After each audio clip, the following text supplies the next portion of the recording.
Chinchole sir, Raosaheb Patil, सर्व सन्माननीय पदाधिकारी, लोकप्रतिनिधी, उपस्थित सर्व स्वातंत्र्य सैनिक, त्यांचे वारस, पत्रकार बांधव आणि मित्रांनो, पहिल्यांदा आपल्याला सगळ्यांना आजच्या या स्वातंत्र्य दिनाच्या निमित्तानं मनपूर्वक शुभेच्छा देतो. बांधवांनो, आज खऱ्या अर्थाने एक अभिमानाने आणि आनंदाने सांगावं असं वाटतं की आम्हाला जेव्हा जळगाव जिल्ह्यातला कार्यक्रम असेल किंवा पाचोरा तालुक्यातला कार्यक्रम असेल, यावेळेस आज जर का आपण पाहिलं तर सगळ्यात जास्त स्वातंत्र्य सैनिक मला वाटतं जळगाव जिल्ह्यात असतील तर ते पाचोरा भडगाव मतदारसंघात, सगळ्यात जास्त जवान या देशाच्या रक्षणासाठी कुठल्या मतदारसंघात असतील तर ते पाचोरा भडगाव मध्ये, सगळ्यात जास्त शहीद झालेले जवान कुठे असतील तर ते पाचोरा भडगाव मतदारसंघामध्ये आहे. हे आपल्या सगळ्यांच्यासाठी अतिशय अभिमानाची आणि आनंदाची. मात्र आज मी गेल्या 2013 मध्ये जेव्हा शिवसेनेचा जिल्हा प्रमुख होतो आणि विधानसभेचे इलेक्शन लागायचे होते, त्यावेळेस या पाचोरा आणि भडगाव मतदारसंघातल्या जवानांचा सत्कार करायचा,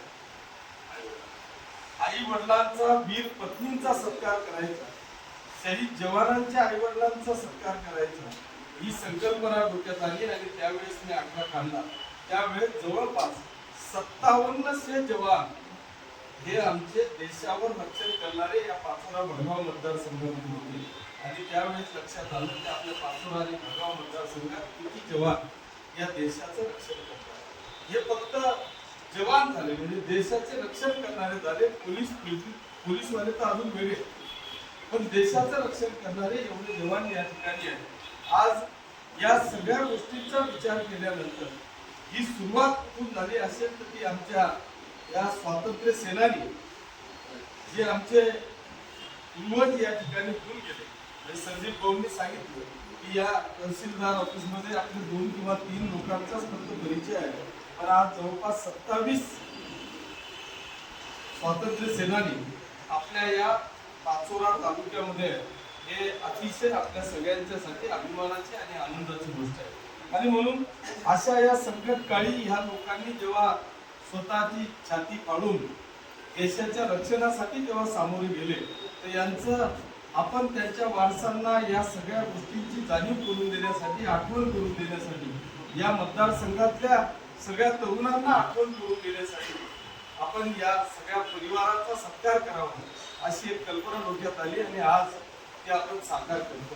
परंतु हे सगळं करत असताना मागच्या काळात डीपीडीसी मध्ये जेव्हा मीटिंग झाली आणि मी या जिल्ह्याचे पालकमंत्री आदरणीय गुलाबरावजी पाटील साहेब यांच्या समोर एक विषय मांडला की आम्ही अनेक जवान शहीद होतात, शहीद झाल्याच्या नंतर आम्ही जेव्हा त्यांच्या अंत्यविधीसाठी जातो त्यावेळेस प्रचंड प्रतिसाद, म्हणजे अख्खं गाव एकमेकांचं जरी दुश्मन असलं तरी सगळेजण आपल्या घराला कुलूप करून, दरवाजा बंद करून परिसरातले सगळे जवान त्या ठिकाणी किंवा जेवढी जनता आहे ती जनता त्या ठिकाणी अंत्यदर्शनासाठी येते.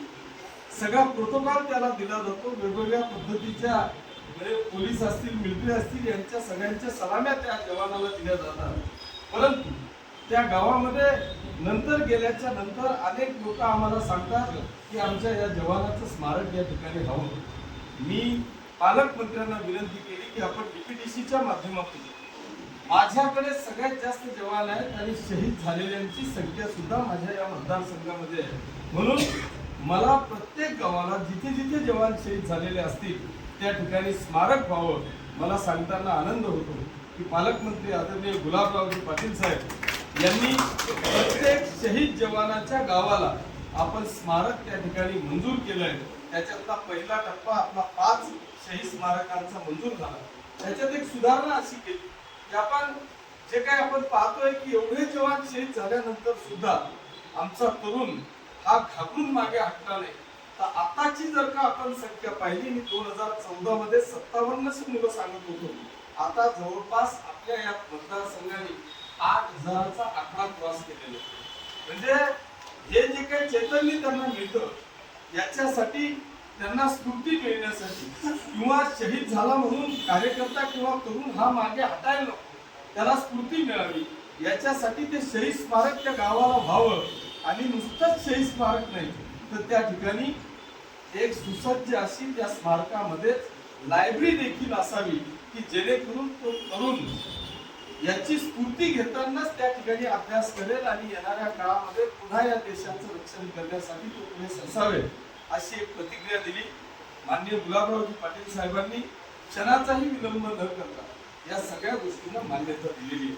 माझी एक दुसरी संकल्पना अशी आहे की आपण फक्त त्या गावापुरतं या ठिकाणी न ठेवता आमचे जेवढे स्वातंत्र्य सैनिक आहेत, जेवढे स्वातंत्र्य सेनानी आहेत, या सगळ्यांना संदीप भाऊंनी हुतात्मा स्मारकाचा उल्लेख केला.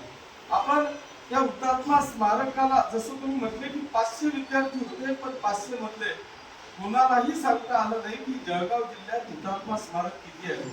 या हुतात्मा स्मारकाचा परिचय होण्यासाठी आपल्याला नाही 5-50 लाख रुपये पुन्हा एकदा त्या हुतात्मा स्मारकासाठी खर्च करावा लागला तरी चालेल, परंतु एक मोठी सुंदर अशी भिंत मागच्या बाजूला बांधून त्या भिंतीवर 100% स्वातंत्र्य सैनिक आणि जेवढेही आमचे जवान शहीद झालेले आहेत या सगळ्यांचा परिचय फोटो सह त्या भिंतीवर येईल आणि सगळ्यांच्या त्या ते लोक आपल्याला भविष्यातल्या पिढ्या